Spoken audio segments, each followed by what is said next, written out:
Okay, investing. So who in here invests already? In anything, not just real estate, invests. Everyone invests in here. Why do we invest? Because To inflation. make money. Offset inflation, right? If you leave your money in your bank account, the value of the dollar goes down, right? What was your reason? To make money. To make money. For? College. College. Yes, that expensive college. So we all invest. The question is how we invest, right? And real estate is one way to invest. So we're going to talk about part of Karen and I's 5 steps to successful real estate investing. Come on in. So a lot of people do real estate investing to meet their goals and dreams.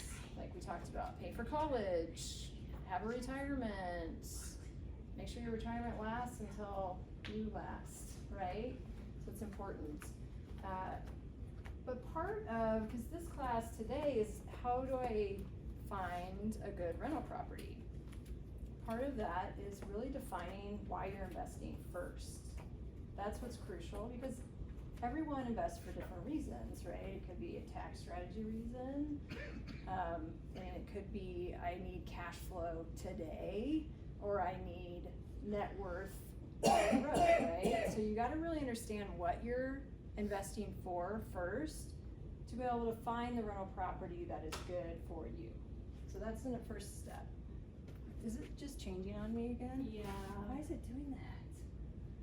We don't want you to see that one yet. That's my secret sauce. So the first step that we would go through, so we're just gonna we're gonna role play today of what you would go through the process to find a good rental. So the first step is the investor consultation. So Karen and I will sit down with you and we'll go through lots of different questions to truly understand your goals and then understand what are the things I want now, what are the things I want later, and if you're ready. Because a lot of people think they're ready to invest and then they're not. I'm sure Eric is property manager, you have people come to you who say I want to rent my property and maybe they're not ready, right? Yep. There's a lot of people that are not. It's not as easy as calling your financial planner and saying, hey, here's some money, go do it, right? There's some work to be had as well. So we sit down, we make sure that you're ready, and then out of that, we get a little, here's your goals, here's your next steps, here's your plan to get there, and then we give that to you. If anyone is interested in that next step, we gotta sign up here. And Karen and I, this is kind of our give to the universe, these classes to educate. We would love to then continue working with you after that, but we're fine if you wanna take that investor consultation and go somewhere else. We're perfectly fine. We just wanna to do what we can to help you start your journey. If you do choose to start with us, then once we know your goals, we start looking for properties, and the way that we help you analyze to see if you're meeting your goals is we have an investor analysis tool that we give you to use, and we teach you how to use it. So this is, actually you wanna hand these out? So I've got printouts, cause sometimes it's hard to see on the computer.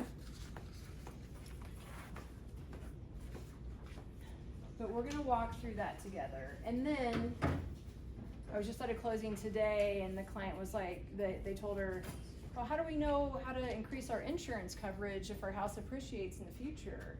And I was like, well, my annual real estate review that you get will tell you that. So that's another service that we offer. Okay, so people usually, I think I heard it today, I want to invest in real estate to make money. Well, how do you make money in real estate? And there's all these different ways to analyze how you're making money in real estate, but I like to dummy things down a bit, and I like to have things that people understand that aren't too technical. Now this spreadsheet, if you're looking at it, you might be like, whoa, this seems like a lot, but there are really only 4 ways to make money in real estate. And what is going on? I obviously have something in my computer, something going on. And I like to call it CAT-P, so that you can remember it. So we have number one, cash flow. Most people think of cash flow. Who knows what cash flow is? What is cash flow? Money coming in on a regular basis. Money coming in from Over your expenses. over your expenses, right? It's the money you're getting in rent or, which could be the rent just for the space that you're renting them. It could be storage units, it could be cell phone towers on your lot, it could be laundry, service, all the rent you get from them coming in, minus all the expenses you have, including your mortgage and cash flow. And most people want to be cash flow positive. It's especially really, I mean, it's really important to be cash flow positive, but it's really important when you're going into a recession time. You wanna make sure you're protected and you don't end up going default on your loan. So then, after cash flow, we have appreciation. So you can tell me what appreciation is? Appreciation's when the value of your home increases over the years. That's right, so the value of your home goes up, and I guess you can't have depreciation too, right? It could go down. We all hope that over time it goes up. And then there's also tax savings. I'm not gonna go into this in detail, but just know that in the tool, we'll get into it when we go through the tool, but there are some tax benefits as well. And then principal, I call principal pay down, cause I needed a P for my CAT-P. Some people call it debt reduction. So if your cash flow is positive, that means all your debt that's being reduced is paid by your tenant, right? So that's money back in your pocket as well. Okay, that's CAT-P, that's how you make money in real estate. Any questions? All right. So a lot of times people, I just wanna put this up here because we're gonna use some assumptions. In my model, you can put whatever assumptions you want. You can say that it's gonna be negative 10% in there, and you'll see the numbers. But a lot of people don't know what Denver has done over time, and I actually have these charts for all over the US. So if you're looking at investing somewhere else, let me know. We can run these charts for you. Actually, Lena and I, we did that together and looking at some other areas. But you know, some, like if I look at Arizona over the same time period, because I have a property there, so I like to check that one out. It's like drastically down red here, and drastically up there. And so it moves differently. Appreciation, it's not very steady like we are in Denver here. But you also can get better cash flow there. So a lot of times when you see appreciation that it's more stable, it's gonna be harder to hit cash flow, and vice versa. Okay, so we are appreciating this year so far, 0.1%. Another tool that we're gonna use as part of filling this out, just so I can just show you now, and then we'll get into the details, but this is Rentometer, is what I use to do a very gut check on rent prices. I can tell you, and Eric's gonna say, don't use Rentometer.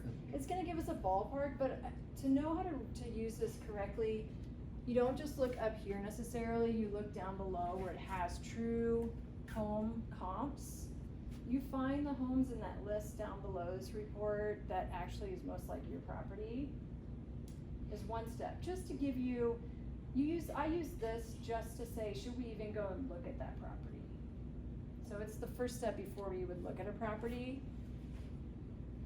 Later on, if we like the property, we get more accurate with these numbers, and that's when we pull Eric. So Eric, I should have introduced you already. Sorry, my brain's a little tired today. Yeah. Can you just give a little background of who you are and? Sure. I'm Eric Krauser. I'm one of the partners that owns Performance Property Management. We got a little over 500 units in Denver. We manage single-family homes. We got some multifamily buildings. Yeah, and I work with Karen and Amy quite a bit. Just, you know, clients are looking to pick up an investment property, and as Amy mentioned, we'll typically step in. Once the interest level kind of gets pretty high, and you're like, all right, we need to really start sharpening, you know, our analysis, that's where I'll step in. We can go out to the property, look at the property, that kind of thing. Yeah, so we'll bring them in for a site visit, and they also have a tool that costs way more than Rent-A-Meter Yeah.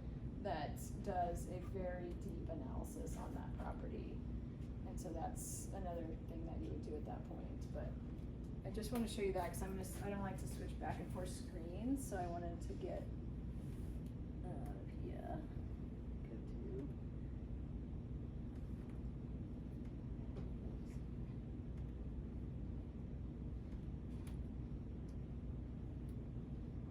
Alright, so who are the people that likes numbers in this room? Numbers. Who doesn't like numbers? Who's looking at this spreadsheet and like, I hope Amy fills this out for me. Right, so we That's can why go. I work with you. Karen is that one, she doesn't like the numbers. I love the numbers. So, but we feel it's really important for you to understand this at a deep level. So coming to this training and sitting together to truly understand it, and it may take you 10 times of us walking through a property together for you to get it. Or you may just go through one property and be able to take this and run. But if you're gonna commit to being a rental property owner and running that business, if you can't make it past the spreadsheet, you might wanna think about it real deeply, cause that's important to know your numbers. I mean, you can bring in property managers that are great, but what if that property manager turns bad over time? You need to be able to know and manage your property, so. Alright, so in this example, and this is what's in front of you, this is a real property, that I visited as well, cause I had a client who's interested, we offered on this, we did not get the highest offer, unfortunately. But I did put in here what the winning offer was. So the first thing you're gonna do is, you're gonna start on this side. And you're gonna go through, enter on some of the, you know, when it's built, square footage, number of units, and then you're gonna put your down payment, like what you wanna put down. And that you'll come back to and adjust, these you'll adjust later. You're gonna figure out what market rent is, so I'm gonna give you that Rent-A-Meter report, you're gonna look at it, you're gonna figure out what market rent is. And what I usually do is I say, what's the low, I'm pretty conservative, so I like to look at the 25 percentile out of that report, like go low and then go average, and put those in current or potential to show the difference. Like if it was a bad year and I got this, what does it look like? And if it was a good year and I got this, or if I invested in my property and made it better, so it is in the top 25 percentile, what does it look like? Then you're gonna look at vacancy. Does everyone know what vacancy is? This is kind of in between when you can't rent it, right? 3% is okay if you're looking at like a single family. Right now, would you say vacancy? Yeah. You're more boots on the ground than I am. Would you Yeah, I think model it at 3? 3 to 5% is 3 to probably what I would do. 5%. Yep. If you're looking at multifamily, you definitely wanna start at 5 or higher. It's what, like, Yeah. yeah, And that's 3 to 5% of your annual income Yeah. that you would get Yep. It's 1 month. hit. Or just take your rent and multiply by 95%, and the result of that, that's kind of the number you wanna start with. before you pull out expenses, yeah. Alright, and then, going down here, Yeah, because the old tenant leaves, you gotta get a new tenant, you have to clean in between. That's basically a month. yeah. I mean, some people get good, I have property managers who like, always ends the lease like 3 days short. And That's then she can gravy. always start That's all gravy, that's all yeah, good stuff on top of what you hope for. But Yeah. when you're conservative, a month, yeah.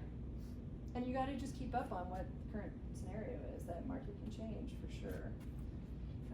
We have 10,000 homes on the market right now for sale, right? Things could change, those rates go down soon, hopefully. And then you're gonna put in, what are your annual expenses? Now, a lot of times rental property, you have the tenants pay the utilities. So like for this example, that's why all these are 0. And I mean, if you wanted to be more conservative, you could put in the gap coverage there, but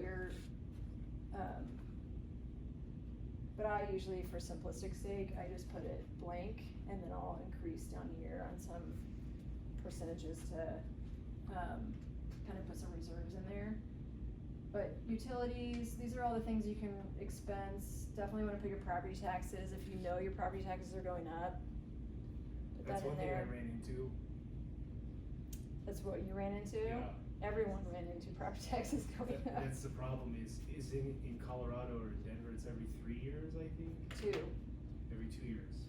Isn't it 2? I thought it was. No, I think it's 3. Oh, was it 3? Mhm. Okay. Yeah, cause Sorry.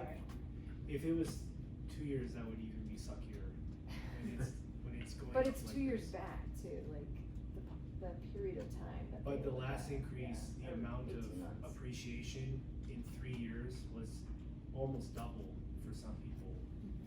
And I estimated it on the tax of the time, Mhm. not knowing that the next year the taxes would, like my payment went from 3,100 to 4,100.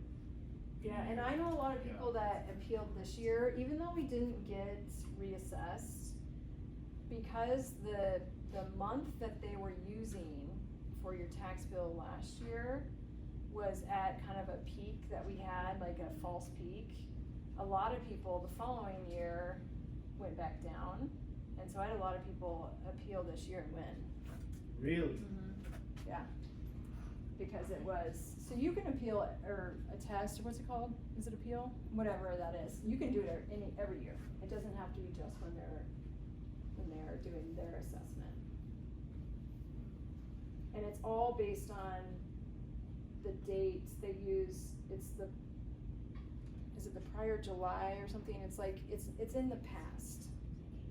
It's a year in the past, and then they can use 2 years back, but they're trying to get that date. So you gotta really look at what your property's worth that year before on that date. And I'm happy to run those analysis to put in your appeal too. But everyone's property taxes went up this year, hoping they were probably not gonna go up till they reassess, and they may go down at that point. Insurance also going up a lot, 30 to 60% this year for Denver. So if you're looking at, in this model, we can kind of average based on the size of home, but I would, if we like the home, once we go into the property, then we call the insurance agent right then and put that number in this model. That's how important. I almost did not close a deal today because of insurance. It's not a happy place. A lot of weird stuff going on out there, so we need to make sure insurance is a first step, and I would do it before you offer. You also have these areas, if you have other things on the property that are unique to your property that you're gonna know as an expense, you can put those, anything in blue you can change on this. So if there's something else, some other random, I'm not thinking of one right now, but if there's something else, or if you wanna look at, some people, we use percentages down here for maintenance and repairs. Some people wanna put just actuals versus a percentage, and so you could do that there. Management fees, that's if you hire a property manager, typically they're 10%. Sometimes it's 8%. What do you guys? It's all Or negotiable. 10%, and as you add more properties, we'll start talking about 8. Okay. Yep. Yeah. So it depends, it's a negotiable, but that's most of them that go at that rate. 5%, so maintenance and repairs, I would say between 5 and 10%. It's really based on the condition of your big expenses in the home that are coming up. As well, if there's an HOA or not. So I'll adjust it differently based on that. We kind of guess based on the MLS listing at first, but once we get into the home and for the showing, we'll be looking for that to assess, okay, what is the roof, what is, you know, when was the appliances, so we can adjust that up or down. This reserves is just, some people like to be super, super conservative and just put in a different number. Like, I want to just put this in there, and then if I get it, it's like getting a bonus on my rental property business. So that's why that's there. Okay, that's expenses. Any questions on that?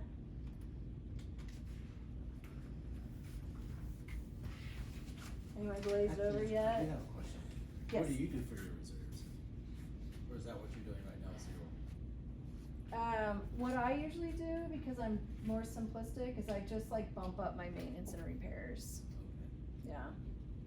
And it depends if it's a, cause I'm shopping too right now, but I'm shopping in a place where I have other rental properties and the same type, so I kinda know what the expenses are gonna be. But the good thing is you can just keep changing numbers and then looking at the output that we're gonna look at it in a second. So you don't, it's more of a tool that goes in iteration as you learn more about the property and as you wanna say, well, what if this happened? Let's see what happens. I'll plug it in and see what happens. Great question. And then, gotta get our closing costs and loan costs in there. So you have your title fees for title insurance, and these are just plugged. These could be all over the place, but I don't know, Jen, what's average lender cost these days? It looks pretty good to me. I mean, typically I use around 5,000. If you're gonna buy down the interest rate, this obviously is gonna be a lot higher. You know, I had a closing recently that had 30,000, but they're buying that much down, and the seller gave it to them in seller concession, but if you just look at the lender cost, that's what it was, right? So you put those in there, cause you wanna really include everything that you're spending on this rental property in your analysis to get the true returns. Then you put your interest rate, I'm putting this cause I'm manifesting the 6.5 for investors, it's not quite there yet. Let's keep doing that. So we're manifesting, it's probably more like 6.5 or 7.5 right now, or maybe 8. If you're doing a true investor loan where you don't plan to live in the property. I think if you are doing if you plan to live in the property, I mean, I had one that today was 5.75, but that was that buy down. So if you can get the seller to pay your buy down rate, you can get down in the 5s. But typically I'd say, well, I heard it's bouncing between 6.5 and 6.9, is that right? For the average person? It all depends on the person. Yeah, it's hard to There's tell. so many things that go into giving you that credit score. It's really tricky to say. So I have the average Fannie Freddie loans, and 30-year fixed right now is sitting at 6.47, 15-year fixed is 5.63. Yeah. Yeah, and it all depends. I mean, I had someone get quoted But 6.9 the average is 6.49, yesterday. 30-year fixed. You had someone get quoted what? Fannie 6.9, Freddie. but it's so dependent on your situation, what your credit score is, what all your ratios are, it really varies. But, so, when you see that, just know that yours could be way higher than that, or, Way lower. well, do they go way lower? You can find, Some. I found some lenders, there's a significant difference in what they offer. Almost half a point sometimes. Did you You guys guys all have walked trouble out? getting in? Yeah, Yeah. they just locked the doors. Oh, They just locked the doors? Yes, Okay. but we got the access to it. You probably didn't know your time though, did you? Or did you get here at 5:30? No. No, Okay, thought it was 6, so we moved up to 5:30 this month, no wonder. so, but that's all right. We still got great information. Are you guys here too for class? Yes. Okay, cool. We thought it was at 6 as well. Oh, you did? Oh my gosh. Okay, so this is the first time for 5:30, so I apologize for that not getting out. we changed it to try to prevent people from getting locked out. But it'll take some time to They cut out, So apologize greatly. I can stay after and catch you guys all up too if you want. Happy to do that. Just to say that the Eventbrite, it doesn't say which building it was in, so I walked into the other building first. Oh, it doesn't say Tower 1 on it? No, doesn't say Tower One. it only says Suite 3000, and I saw the other building first, so. Okay. Well, to the other, did you go in and try to hit 3 and it wouldn't? No, there was a person there. Oh, well, the first building I'm in, I went and hit 3 and it wouldn't let me go upstairs, so I got out and I was like, must be in the wrong building. Oh, Okay, gosh, thanks okay. you guys for the Thank you feedback, for the because- feedback. Yeah, new building, new We'll get it figured out, but I'm glad you guys all made it today. could you approve that real quick for them, or Is there not any more? we're one short? We're one short. Here, you can take mine. Are you guys together? Okay, so to catch up our newcomers just a bit, we're diving into the numbers of our analysis tool on a property, so we're kind of walking through everything. Okay, so next is your assumptions. So what do you think gross income is gonna go up year over year? What do you think, Eric? I would love to hear what your thoughts are in the next 5 years. I don't know, I feel like things are kinda plateauing out, to be honest with you. Yeah. Yeah, so, I mean, 1% is probably not a bad number to have in there. For 5 years? Yeah. For 5 years, yeah. Okay. But the good news, like I said, you can put whatever you want in here, right? You can put -1%, see what it looks like. Your rent's gonna go down -1. Just know this is a year over year. So when you're looking at the 5 year, it's gonna continue to go down 1% every year. Annual expense increase. So for all these, for anything that you put on this side, what do you think that's gonna go up year over year? I'm hoping the property taxes start to plateau, but we'll see. But you also want your property to appreciate, so I don't know, which is, I hope insurance goes down, that's a big one that I'd like to not see go up anymore. But I just put 3%, you can put whatever you want. And then annual appreciation, for those who are not in here, I showed kind of what appreciation's done over the last 30 years. In Denver, it's like 6.7 average. But you saw year to date, we're at 0.1 for the year. So, if you're considering for this model, you're looking at a 5-year look, I wouldn't put what you think just this year. I would show what you think on average we're gonna get in the next 5 years. So I was like, well, let me just cut that in half, put 3% for this model, but you can put whatever you want here, and the numbers will change. Effective tax rate. This is to help calculate a tax savings number. Again, this is,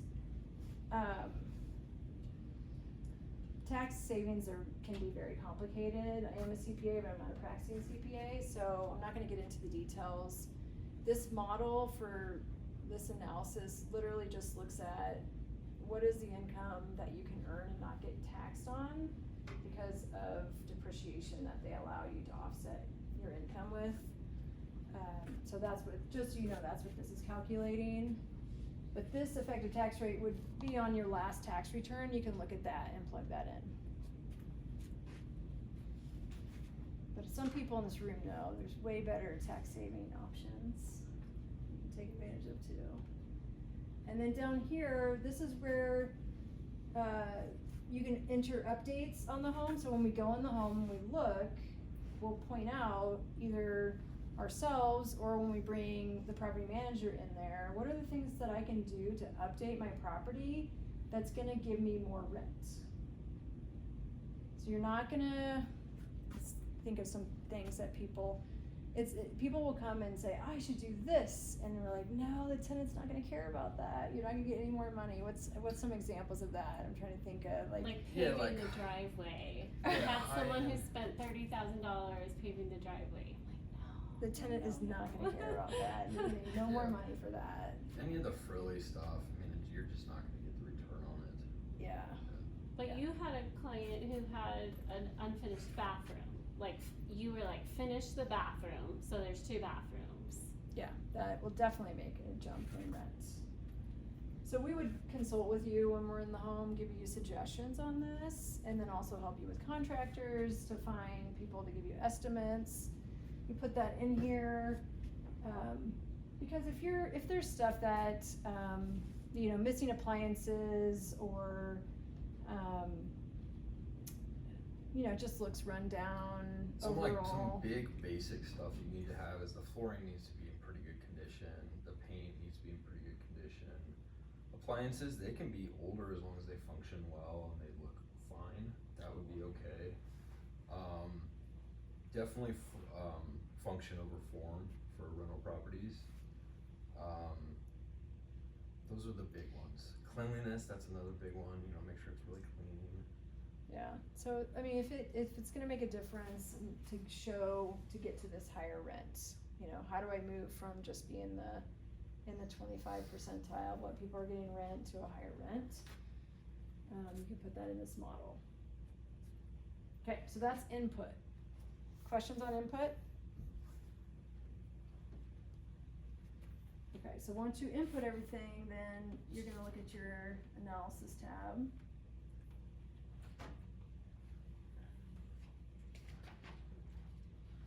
And you have current versus potential. You've got some metrics at the top. I don't really use those that much, actually. In my opinion, I like to look at these. The CAPP right here. See, I have CAPP that we talked about earlier. You would First, tell them real quick what Oh. that is. okay, so CAPP stands for cash flow, appreciation, tax savings, and principal pay down. The principal that's paid, your debt that's paid by your tenant. And so that's what I look at first. I look at cash flow. Is it gonna cash flow or not? So we see in that first model at the original list price, low end on rent, it's not quite cash flow.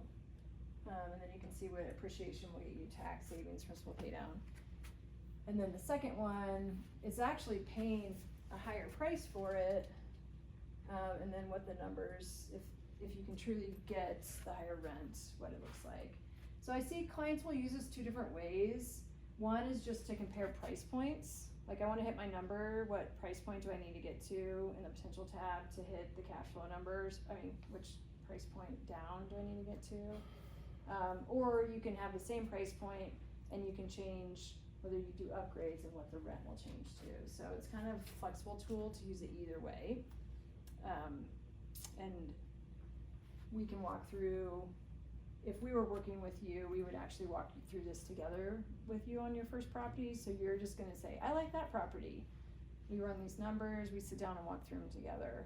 And then we kinda understand what your assumptions are. And then we can find properties better for you because we find ones that meet your numbers and your goals.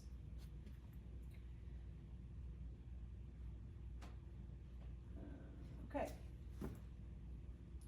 Questions on this one? What do you use, Brian? What's your best guess of what you use for your properties? Do you use other metrics too? No, I think you're nailing a lot of it, and from my perspective, I hope rents don't plateau at 1%. I don't think it will. I think it's gonna continue to go up. I think inflation's not going away, personally, and we'll see what happens. But if the rents plateau and price of things and insurance continue to go up, it's not a good situation. Yeah. But in terms of the metrics, I think you did a great job. Like, this is more in depth than what I go through most of the time. A lot of things I look at it as gravy. Like, I don't really look at closing costs as an expense. It's just part of the expense of doing it. Mm-hmm. Of course, I'm gonna try to get the seller to pay for it, but it's not something that I look at as an expense. It's just part of doing business. I look at more of how much I get led every month. That's what matters more to me the one-time costs don't really matter as much. Yeah, so you could put 0 in here and not even use that functionality too. Any other ways, because we have people who are already investing here, that you guys have used to analyze from a metric standpoint your properties? Yeah. We have a more complicated one that we're working on for because I do commercial as well, that gets into internal rate of return and all of that. We're not gonna go over it today, but just know that's available. The other thing that before I get into that, then you also have, what does the 5-year look like here? So you can see over time what your financials look like, both from your operating analysis and your tax computation. So it gives you a longer term view. The other thing that I have, another tool that we have, is because once you're in the property for a while, you're not looking at returns. How do you analyze your property going forward? Is it working for me, right? You don't just buy it and be like, I'm done, right? You've got to run those numbers at least annually to say, am I managing, are we managing it properly? Is there anything I need to do different? Is there deferred maintenance, and what does that mean to my numbers? Do I keep this property? Do I sell this property? Do I 1031 exchange into another property? So there's another tool that we have that is based on return on equity, because once you start paying your debt down to a level, then you have all this money stuck in your property, especially if it's paid off. And is that money working for you? Or should you take that money out and reinvest it, somewhere else? Or sell that property, split it, have a chunk of it buying real estate, a chunk of it in the stock market, and the overall return is higher, right? So you need to do those analysis and the return on equity. So it looks very similar to this tool, but it's based on return on equity for you and showing you that. How are you doing time? Okay. Questions on numbers for rental properties? Any questions at this point? Okay. All So- of that, we've got an expert here. Yeah, so we're gonna now because finding the right property and managing it. Eric is boots on the ground. If you want to come up here, Sure. Are you okay with that? Yeah. So you can be in front of the screen. Yeah. So, like I mentioned earlier, he's able to help you go into the property, see what rent ready looks like, give you recommendations. Also, he's keeping current on all the laws that are changing here. But I guess maybe just I kind of had to do that already though. But from a property management perspective, maybe just walk through what you do to get your clients set up. Sure. And then you guys can ask questions on, because what we didn't cover is where do you buy at, right? Do I buy, in this area, is it better for rent to this area? What drives that? What do you look for? That kind of stuff. Gotcha. So when we onboard a new client, typically the process will start with, like Amy had mentioned, we'll just do a simple comp report just to get one of these on what we think the rent's gonna be. And that at least initiates the ability to start doing some type of analysis, just to see if it's even gonna be a possibility or not. Once that's done, then the next step would actually be to visit the property. And as I mentioned, my business partner and I are happy to join Amy and Karen and you guys to look at the property, assess the condition of the property, both from structural is not the right word, but mechanicals, looking at mechanicals, things like that, to more of the carpet, paint, things like that. We can give you guys a pretty good assessment on where is the market right now and what we recommend you do. As Amy mentioned, it's important to not go overboard because you're just not going to get the return for your money. So you kind of want to find that sweet spot where it's nice, it's whatever market that you're in, it fits into that market. That's really important.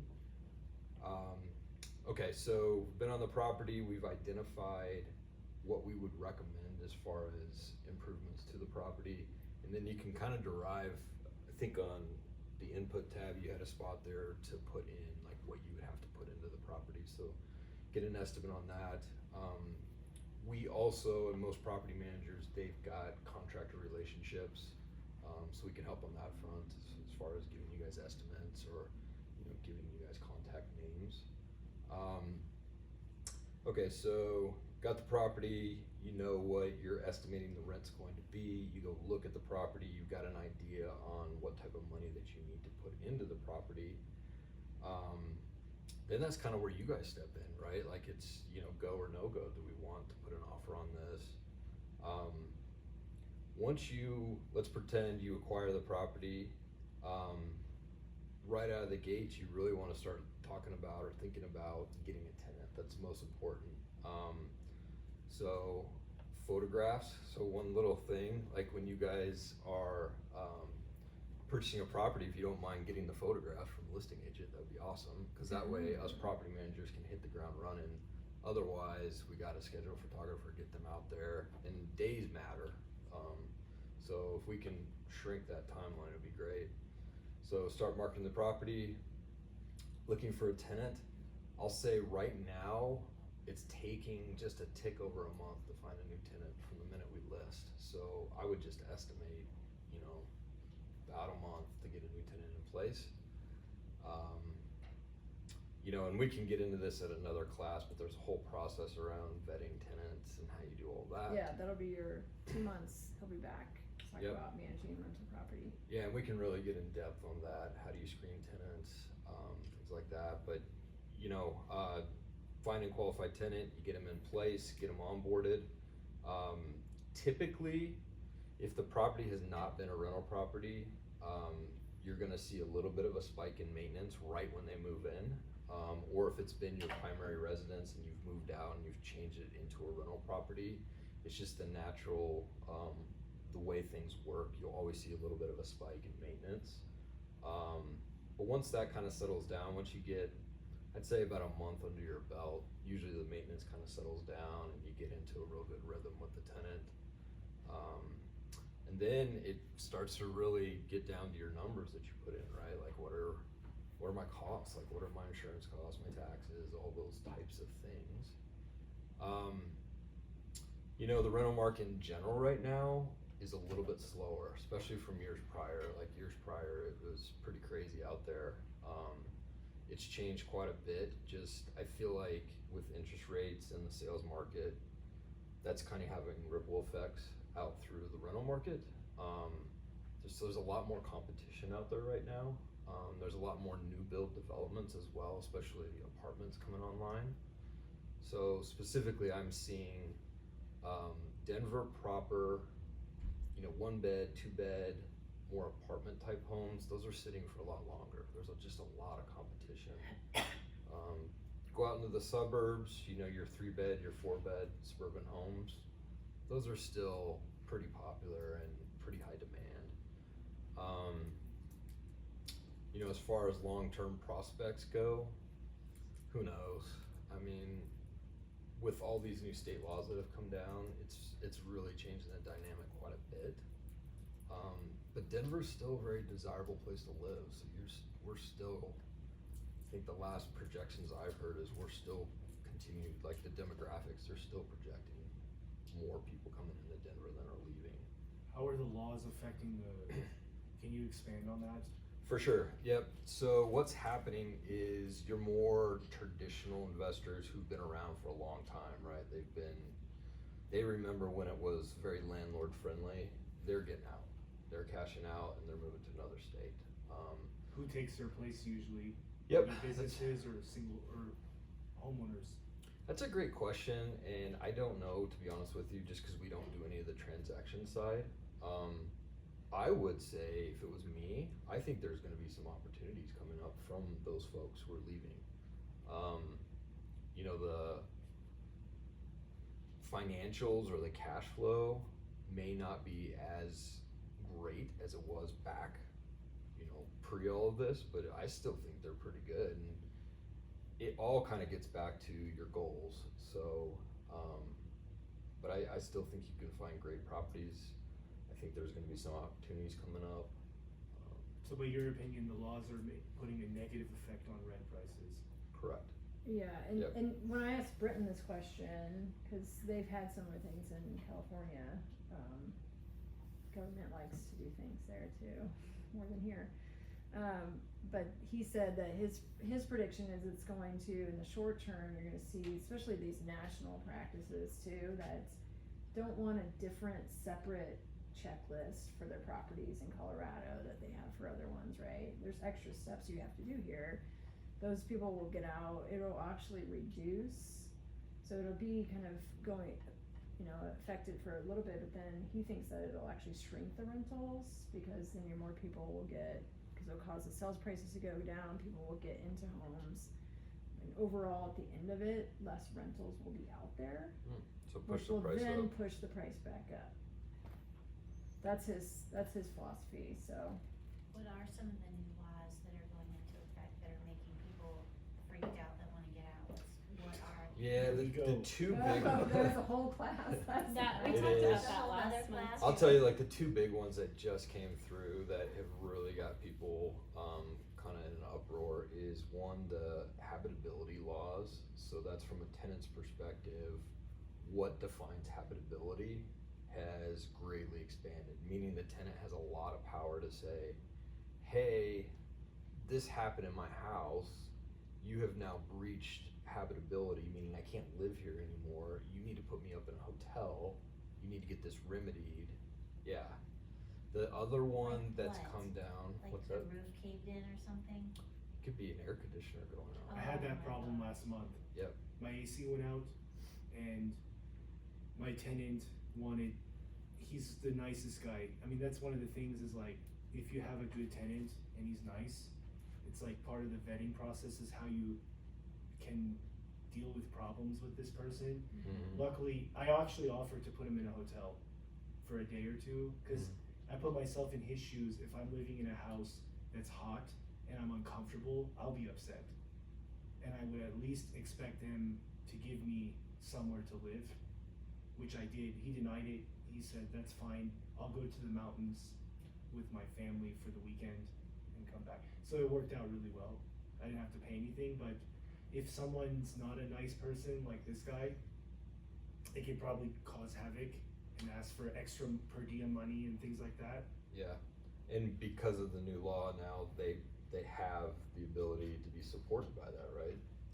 The other law that came out is, traditionally, if you had a tenant that they weren't so bad in that you could evict them because they just weren't paying rent, things like that, but they were just a pain in your butt, like just a constant, they were paying rent late, they were very hard on the house, things like that.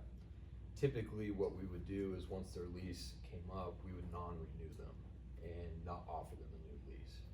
Well, new laws have come into place that has changed drastically, and I can't remember the exact number, but it's like 6, I believe, reasons that you could non-renew a tenant. So it's not one of those 6 reasons, you cannot non-renew a tenant.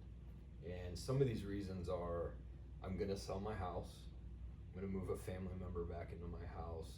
They're really big reasons. It can't be they're consistently late on their rent, like that doesn't qualify. So, yeah, It should. I know. So it's really changed the dynamic a lot. So watch our video last month on that, cause the lawyer provided a little trick on that one. Did it? Yeah. Yeah. So we've got one too, where we, on the first year, we only offer an 11th month lease because there's a little, 12 months is kind of the threshold to where tenants now have this right. So we do an 11-month lease, and it just gives us a kind of a year to, is this gonna work out? Is this gonna be a good relationship? Oh, so if you only have an 11-month lease, then you can kick them out, You or you can. can non-renew? You can non-renew, yeah, so it's kind of a loophole. And it's interesting, these laws, it's kind of sad, right? It's so that- stupid. It really is, like you, I'm gonna go 11 months and bypass this law. What is the point of this? I know, This is it's crazy, government 'cause you, interfering in our businesses. yeah, you put a law in place and then everybody finds the loopholes, right? So it's just, but So anyway, big laws have changed. I think to your point, overreach, I think is what has got a lot of people kind of in an uproar. I've heard anecdotally that we probably won't see many more of these types of laws, like we've kind of leveled out with them. Who knows, take that with a grain of salt. But anyway, that could drive some opportunities to purchase in Denver. So, I guess with that, I don't know, I'm open to answer any questions y'all have.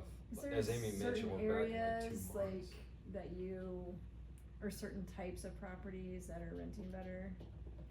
So I mean, definitely like single every family area. suburban homes, I Okay. think are right now, that's what everybody wants. They're also the most expensive. They are, yeah, I mean, So you're nothing looking at cash flows in that. 600-700,000 a lot of times in those. Just gonna You found some cheaper ones? get some, high 600 low. You can find some low 600s though. Yeah. Suburbia. Is Aurora a good investment? It is, yep. And I'd say geographic wise, there's gonna be pockets all over the place. I think most importantly is to run your numbers and make sure the numbers pencil. I think if your numbers pencil and you do a good job on vetting who the tenant is coming into your property, you'll be in good shape. So when you say 1%, are you saying the norm or the average? Like as in a 1 or 2 bedroom, 1 bath, 2 bath? What is your opinion on like these type of properties that Amy said, the 3 to 4 suburbia homes? What is your percentage that you think they're increasing on those? It's gonna be more than 1%, probably 3 to 4, but I mean, it's a crapshoot, who knows? I think we still have an inventory problem in Denver, meaning we don't have enough supply for all the demand. So that's gonna keep pressure. Right now, that pressure is kind of eased because of interest rates, so people aren't buying as much, so the supply is building up. But once interest rates come back down, you're probably gonna see a flood of buyers come into the market, and we're gonna be right back into a kind of a tight inventory situation, which always has ripple effects out into the rental market. I think what you had said,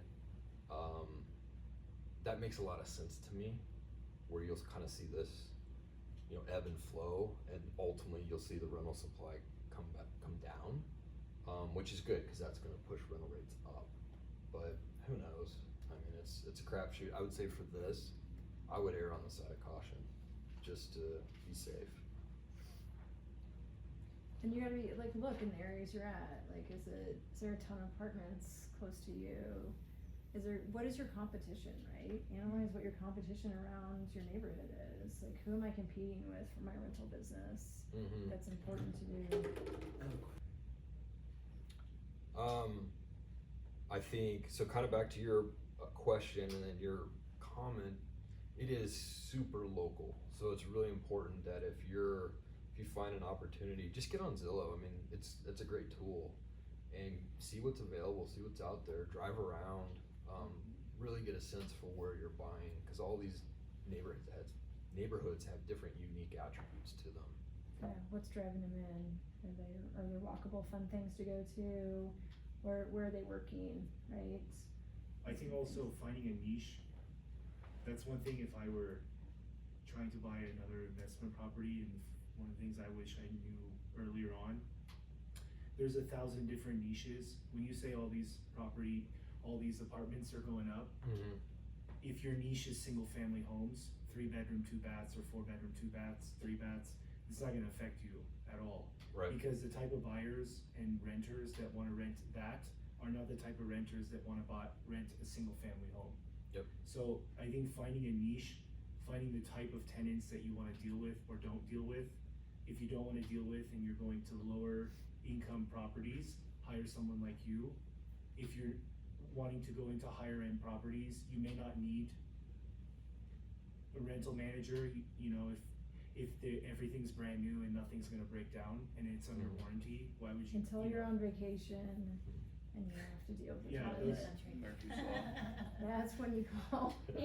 Well, and one thing Eric can do, he's helped some of my people with, is they can help you find the tenant and do the lease Correct. legally to protect you, and then like if you wanna still manage it yourself, but you have to make sure that you have a legal up-to-date lease from a property manager or a lawyer who knows what they're doing.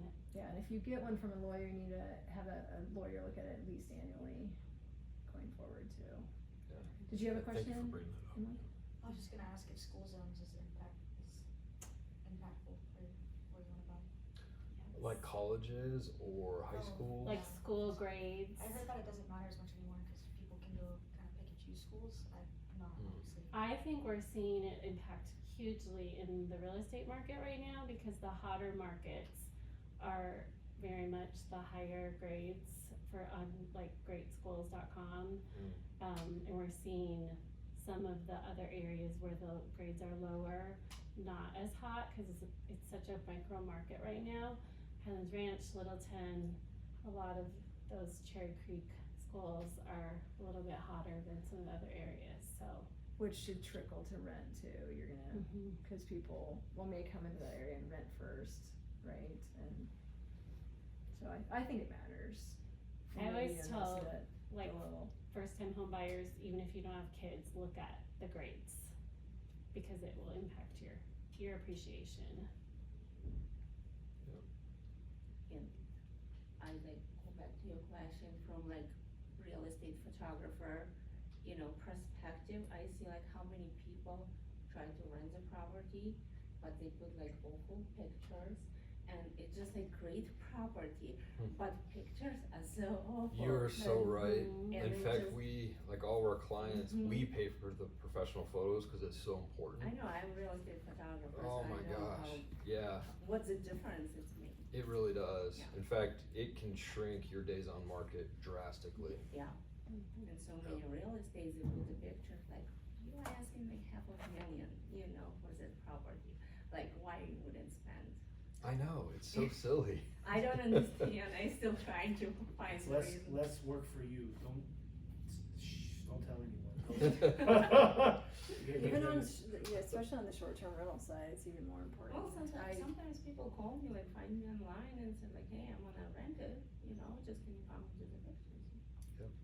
Yeah, thank you for bringing that up, cause that is super important on the leasing side of things. And trying it's to the run first into it. thing, because like this how you start, and then people see this property on the market, you know, like days, weeks, months, you know, it's not, is it desirable anymore?